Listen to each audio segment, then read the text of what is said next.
Umutekano niwo shingiro ry'amahoro.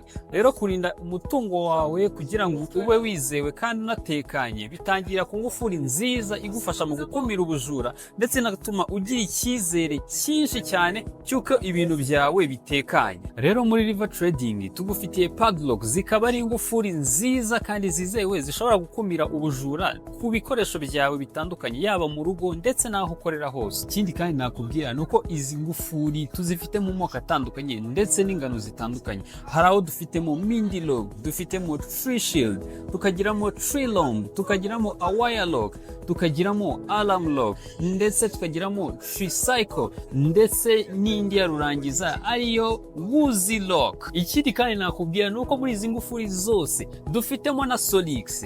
Izi ngufuri zikoze mu byuma byiza bikomeye kandi biramba byuje ubuziranenge, dore ko zitapfa gufungurwa n'imfunguzo zari zose zibonetse kuko zifite izazo zabugenewe zibikora neza kandi zizewe.